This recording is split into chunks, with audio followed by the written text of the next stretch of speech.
Bismillahirrahmanirrahim. Assalamualaikum warahmatullahi wabarakatuh. Innal hamdalillahilladzi bi ni'matihi tatimmus shalihat wa bi fadlihi tatanazzalul khairat wal barakat wa bi taufiqihi tatahaqqaqu al maqasid wal ghayat. Asyhadu an la ilaha illallah wahdahu la syarikalah wa asyhadu anna nabiyyana Muhammadan abduhu wa rasuluhu la nabiyya wa la rasula ba'dah. Allahumma salli wa sallim wa barik ala nabiyyina Muhammadin wa ala alihi wa ashabihi wa mawalah. Allahumma fa'na bima 'allamtana wa 'allimna ma yanfa'una wa zidna ilman fi 'ilmina ya rabbal alamin. Nam jamaah Masjid Pangeran Diponegoro yang semoga selalu dalam penjagaan dan lindungan Allah Subhanahu wa taala.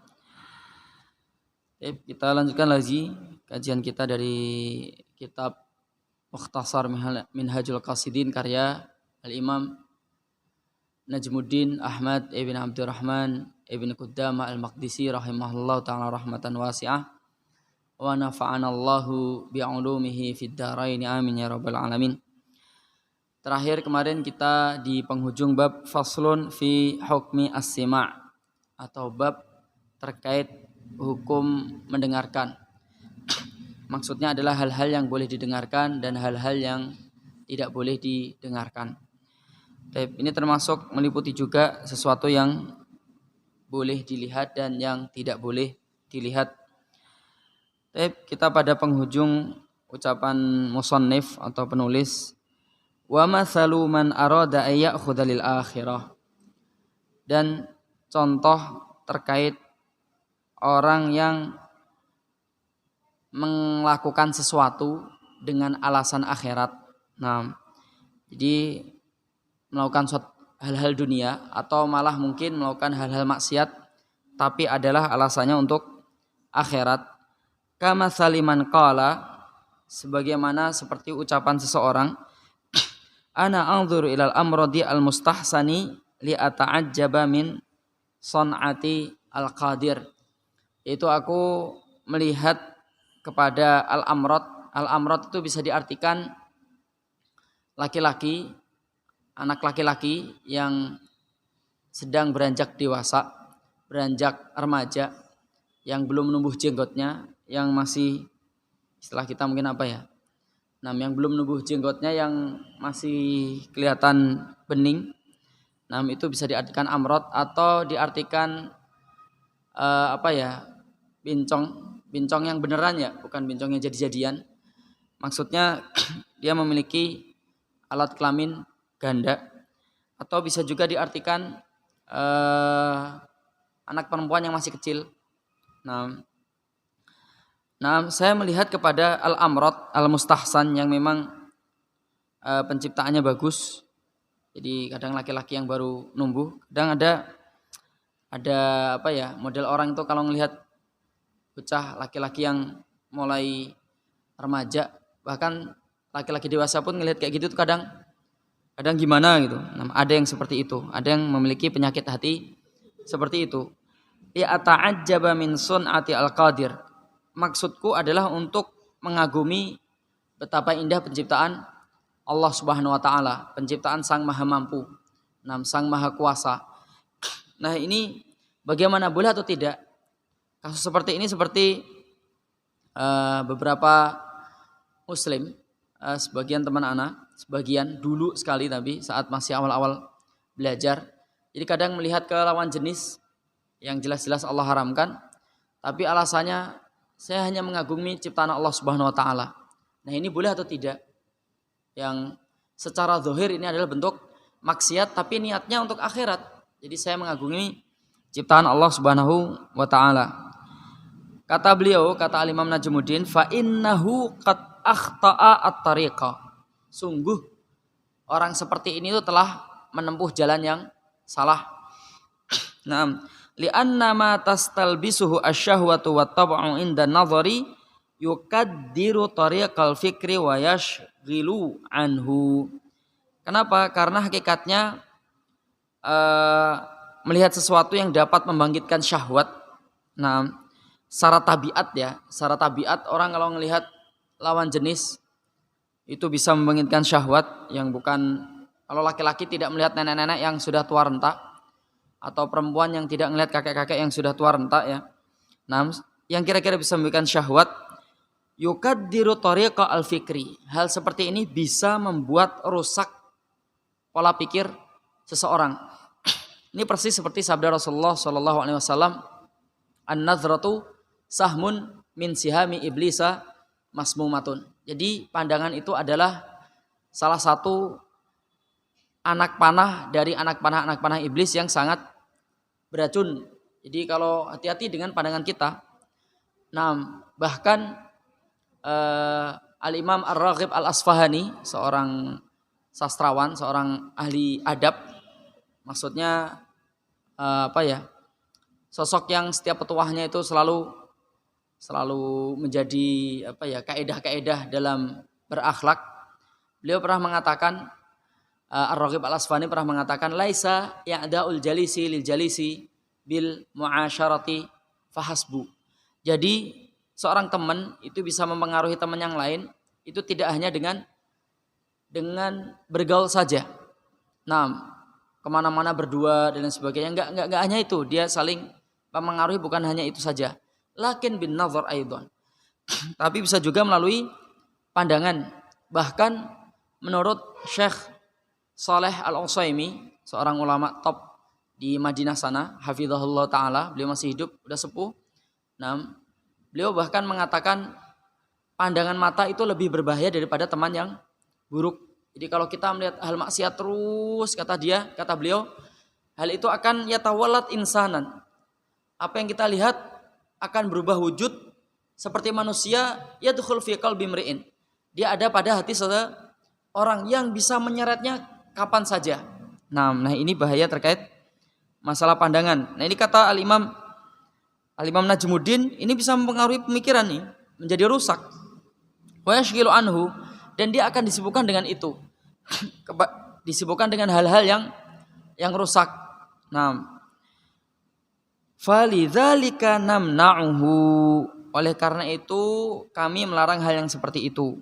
Jangan, enggak boleh. Wa naqul, dan kami berkata, unzur ila ma la muqaddira fihi. Kamu boleh melihat ciptaan Allah Subhanahu wa taala untuk merenungi keindahannya, itu yang syaratnya tidak merusak hati, yang tidak bisa merusak hati.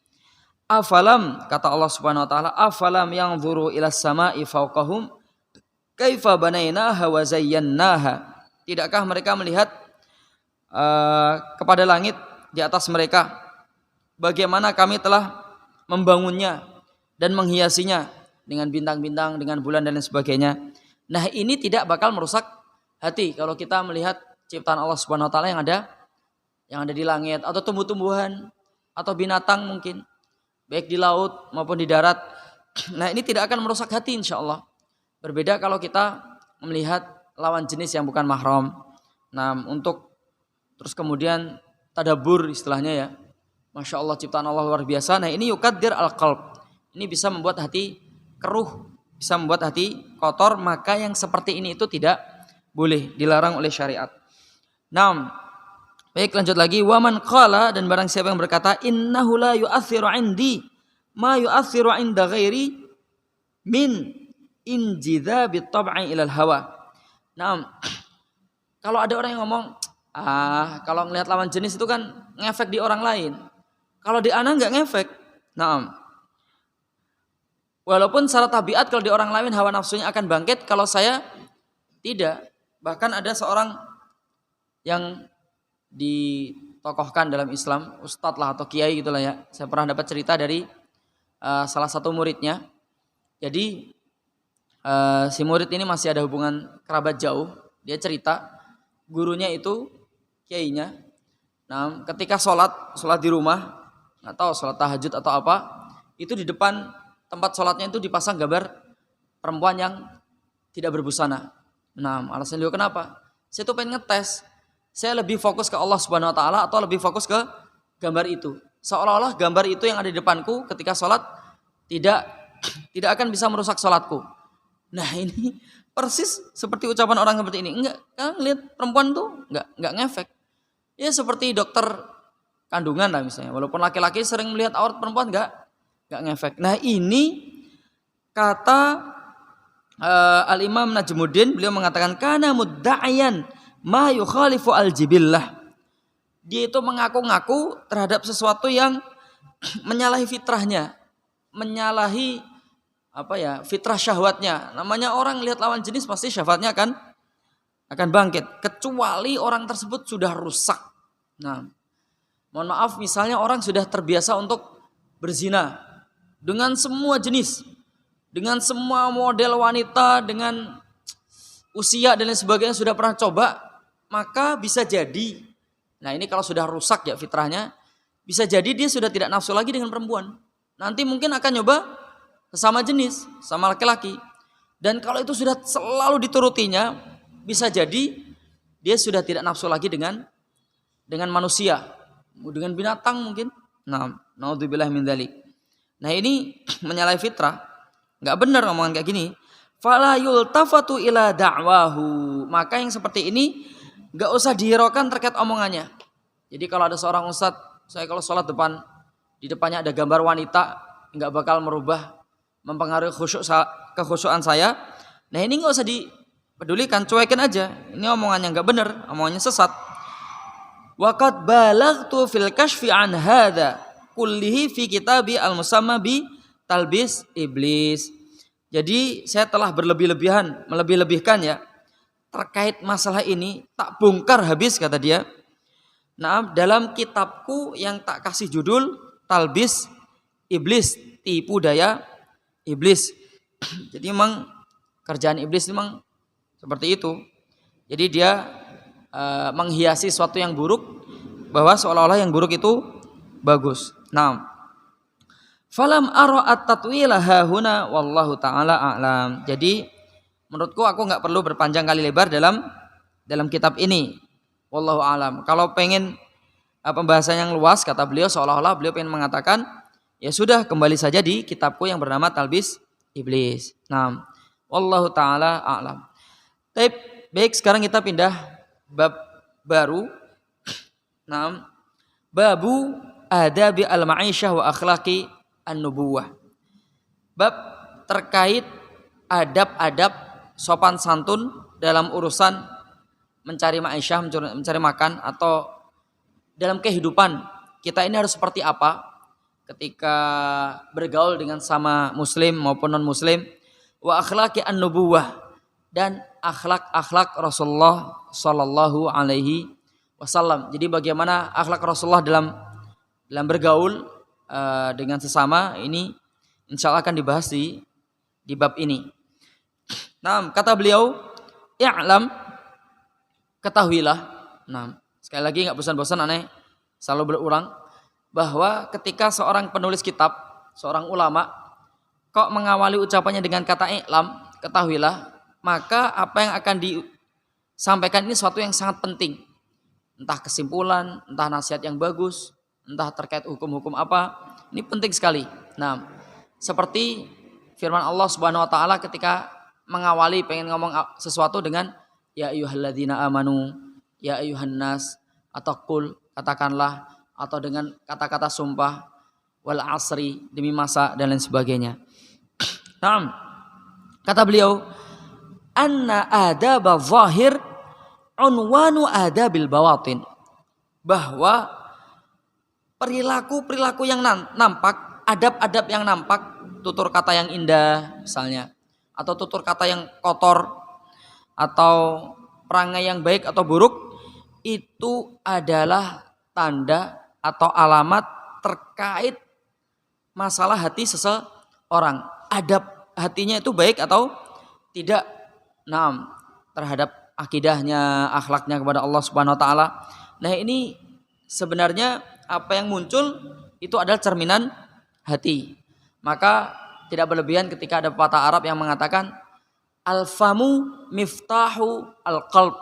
Mulut adalah kunci dari hati.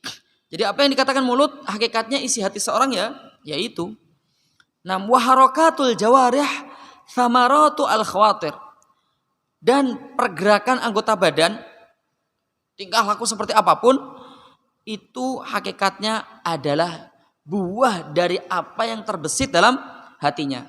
Nah, wal a'malu, dan perbuatan-perbuatan, nataiju al akhlak, yaitu buah dari akhlak, kesimpulan dari akhlak seseorang.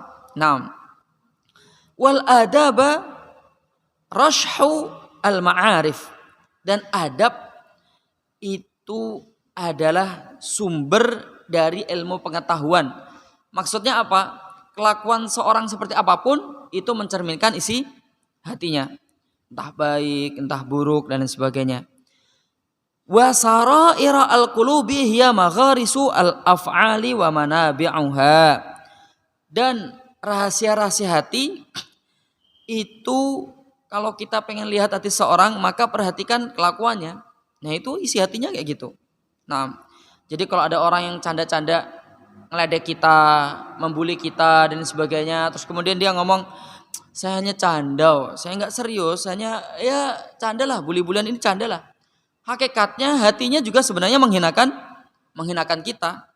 Andaikan dia tidak seperti itu, dengan canda-canda bulian yang sifatnya menjatuhkan, nah maka sebenarnya hatinya juga menghormati kita. Nah, tidak memandang kita buruk dan lain sebagainya. Nah ini kata beliau kurang lebih seperti itu. Wa anwaru as-sarair hiya allati tusyriqu 'ala adh-dhawahiri fatuzayyinuha wa tuhalliha. Adapun cahaya-cahaya hati, cahaya-cahaya yang sifatnya rahasia di dalam hati sini, itulah yang menyinari terhadap yang zahir. Jadi kalau hati seorang itu bercahaya dengan cahaya iman, cahaya Al-Quran, maka yang zahir juga seperti itu. Maka kelakuannya yang zahir, perbuatannya yang zahir, adab-adabnya ini hakikatnya dihiasi oleh cahaya hati seseorang, dan tuzayyinah wa tuhalliha, artinya sama. Jadi cahaya yang ada dalam hati ini menghiasi perbuatan seseorang. Nah, wallahu taala alam. Jadi semakin indah akhlak seseorang, maka semakin menunjukkan kepada kita bahwa pemahamannya terkait Islam adalah bagus. Dalam hal ini tidak terus ustadz sama dengan akhlaknya bagus, belum tentu. Nah, karena bisa jadi orang yang ilmunya banyak, bisa jadi, nggak semuanya ya, dan nggak mayoritas, aneh nggak mengatakan mayoritas, bisa jadi orang ilmunya banyak tapi akhlaknya makin buruk, itu bisa jadi. Hal ini seperti perkataan para pepatah Arab kuno dulu, manizdada ilman, barang siapa yang nambah ilmunya, makin alim, walam yazdad hudan, tapi hidayahnya nggak nambah, kelakuannya malah makin rusak, malah makin rusak, lam yazdad minallahi illa bu'da. Jadi tidak akan nambah, tidak akan makin dekat pada Allah, tapi malah makin jauh. Naudzubillahi min dzalik. Nah, baik, lanjut lagi.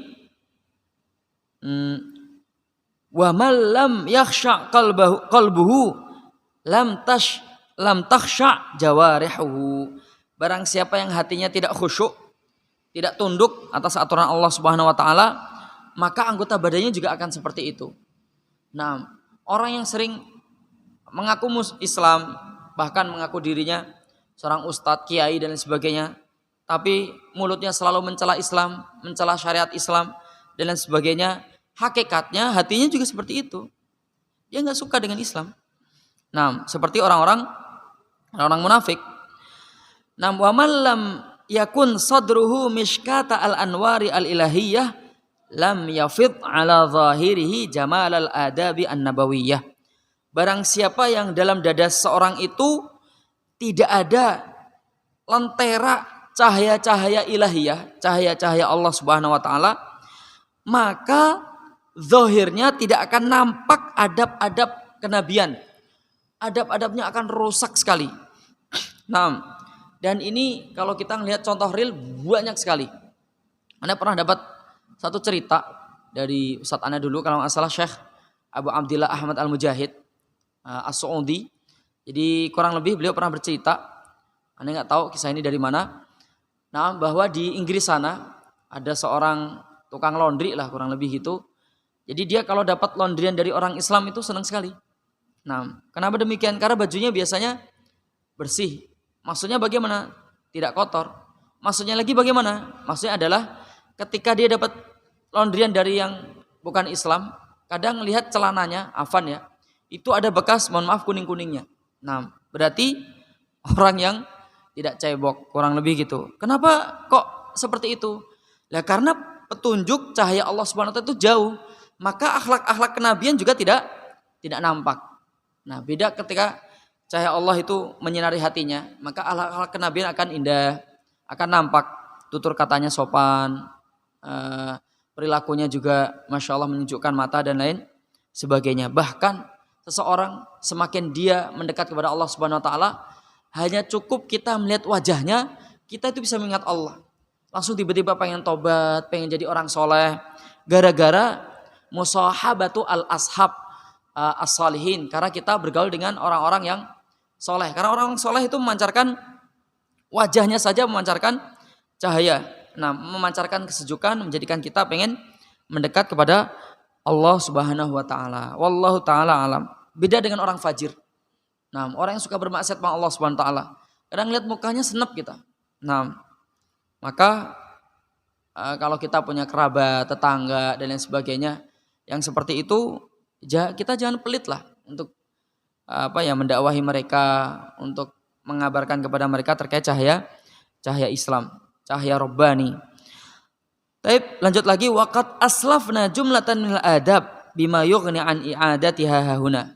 Di pembahasan kemarin-kemarin sudah kita bahas terkait masalah contoh-contoh adab. Adab di pasar, adab di masjid, adab kepada saudara sama muslim, adab kepada seorang kafir dan sebagainya. Sudah kita bahas, maka tidak perlu diulang lagi di sini. Lakin akan tapi naktasiru fi hadzal babi ala syai'in min adabi Rasulillah sallallahu alaihi wasallam wa akhlaqihi. Tapi dalam kesempatan kali ini saya akan memfokuskan, mengkerucutkan terkait adab-adab Rasulullah sallallahu alaihi wasallam. Dah itu aja. Naam. Lina jama'a ma'a jam'i al-adabi ta'qid al-iman bi musyahadati akhlaqihi al-karimah. Agar kita mengumpulkan semuanya terkait adab-adab Rasulullah, ta'qid al-iman, sebagai penguat iman. Karena semua adab Rasulullah ini akan membuat iman kita semakin kuat. Iman kita terhadap Allah Subhanahu wa taala, hari akhir dan lain sebagainya, bi musyahadati akhlaqihi al-karimah, dengan melihat akhlak Rasulullah sallallahu alaihi wasallam. Kalau zaman sekarang mungkin nggak bisa kita melihat akhlak Rasulullah. Nah, kita tidak hidup di zaman beliau, tapi melihat hadis-hadis beliau, asar-asar yang berkaitan tentang beliau, nanti insya Allah kita akan bisa merasakannya. Taib allati yashhadu ahaduha bi annahu akramul khalqi. Yang para sahabat dulu itu telah bersaksi bahwa akhlak Rasulullah itu adalah akhlak yang terbaik, akhlak yang paling mulia, wa a'lahum, yang paling luhur martabatan, yang dari sisi kedudukannya.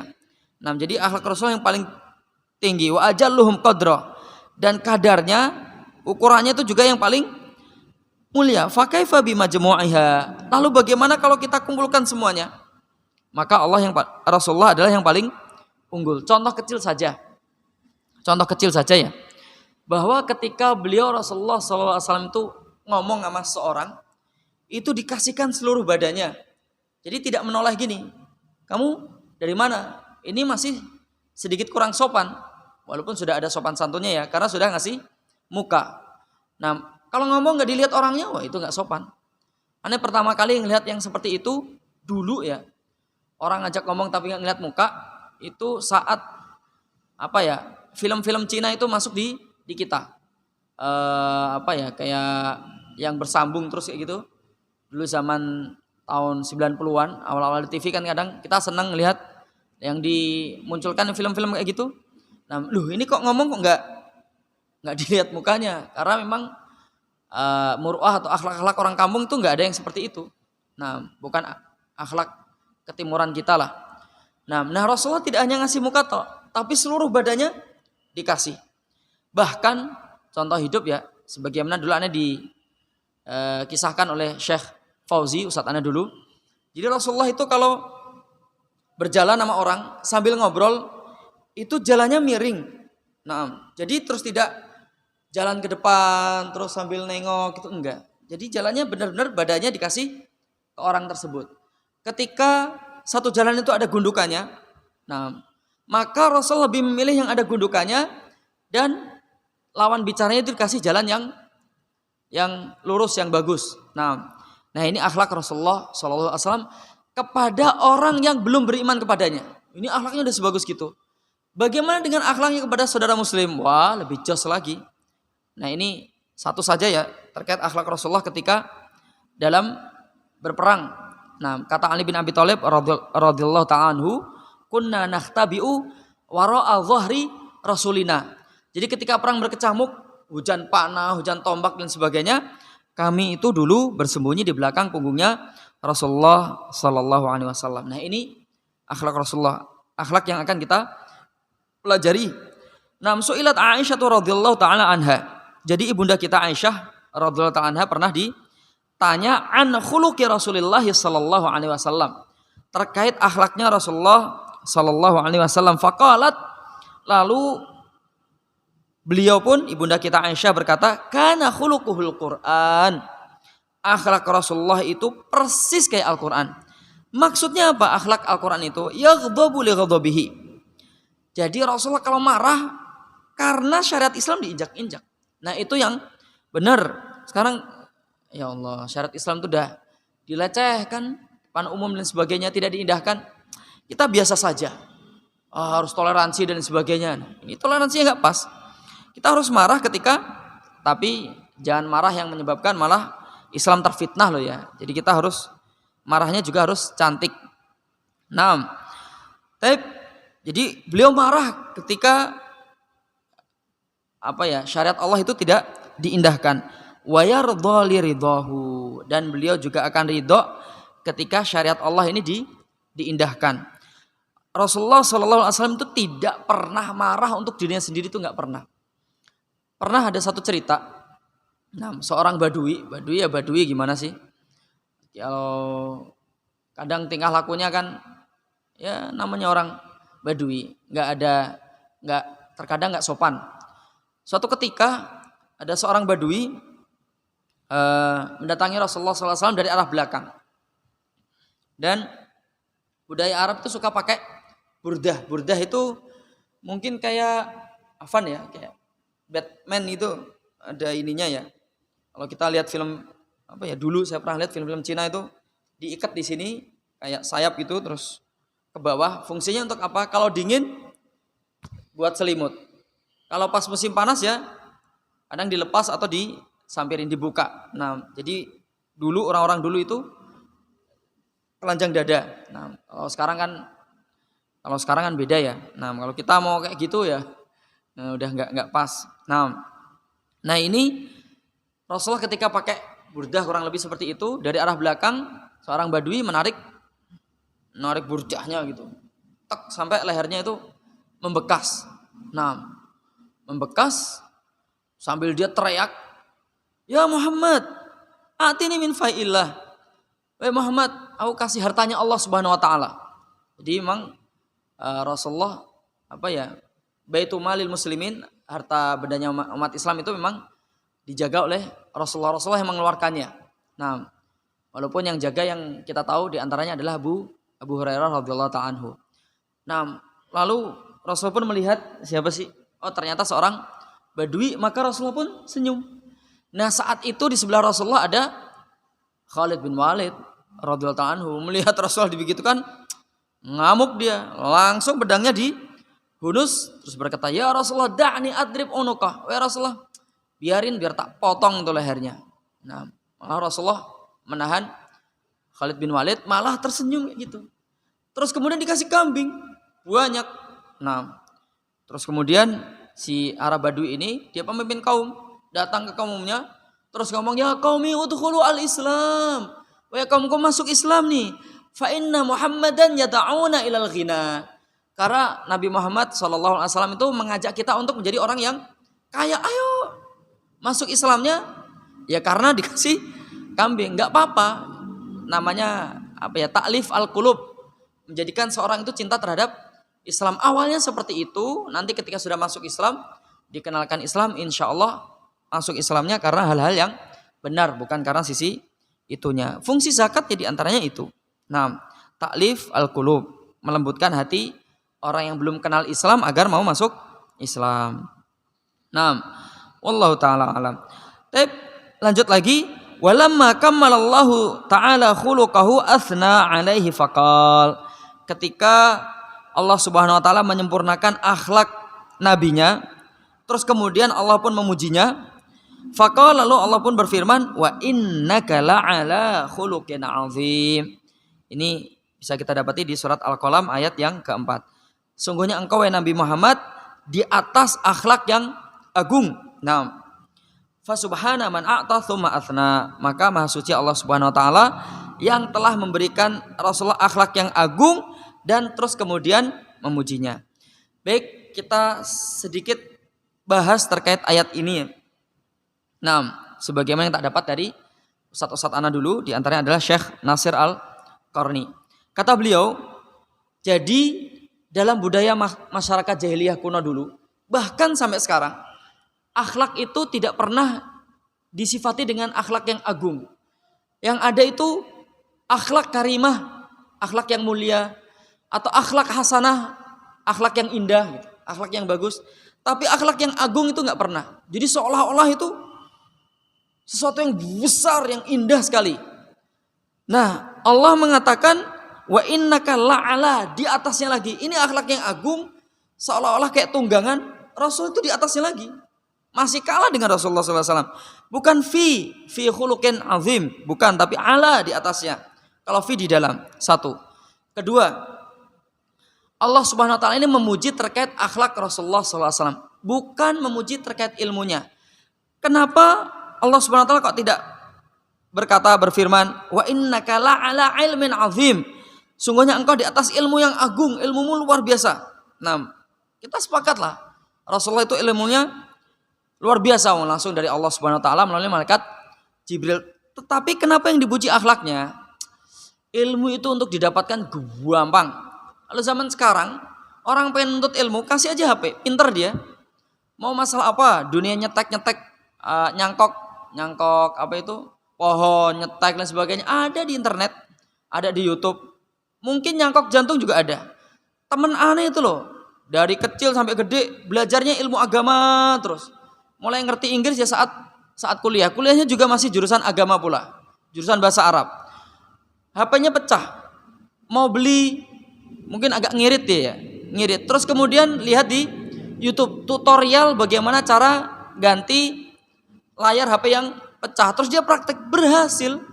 Jadi orang kalau mau pinter, kasih aja HP. Insya Allah dia akan pinter. Nah, hanya muktasab, sesuatu yang diambil gampang. Kalau ilmu itu insya Allah gampang kalau kita mau aja. Yang susah itu adab. Yang susah itu adalah akhlak. Kenapa akhlak itu susah? Akhlak itu harus mengalahkan ego kita loh. Contoh kecil aja. Lampu merah. Kan kita diminta untuk berhenti. Nah, adabnya kan harus berhenti. Harus mengalah dan lain sebagainya. Lihat kosong, nadiri, itu adab. Susah. Nah, itu yang kecil. Dari yang besar misalnya. Ada orang yang misalnya menyakiti hati kita. Syariatnya adalah untuk kita berbuat kepada mereka. Nah, yang menyakiti kita itu loh, kita harus berusaha untuk berbuat baik. Bahkan makna silaturahim, menyambung tali silaturahim, itu menurut kata para ulama, itu bukan menyambung yang sudah tersambung.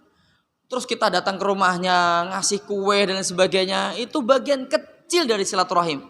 Silaturahim itu annaka wasolahu wasolta ma qata'aka. Nah, yaitu engkau menyambung yang sekiranya orang itu memutusnya.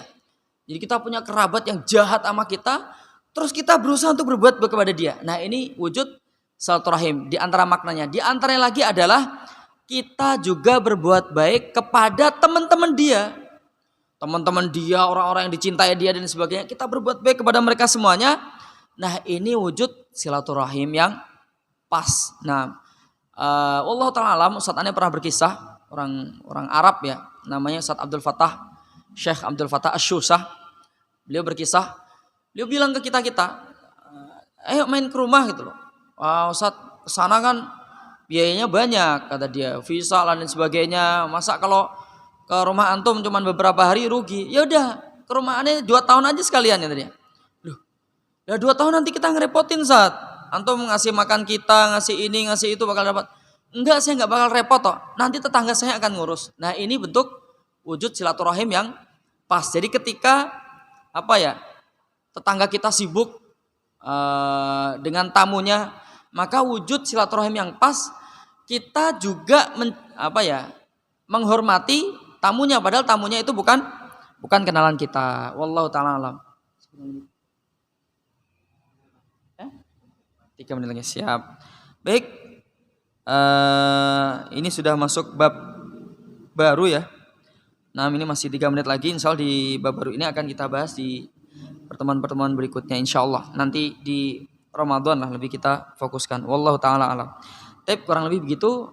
Tak kira cukup dulu. Kita tutup dengan bacaan doa kafaratul majlis. Subhanakallahumma bihamdika asyhadu an la ilaha illa anta astaghfiruka wa atubu ilaik. Wassalamualaikum warahmatullahi wabarakatuh.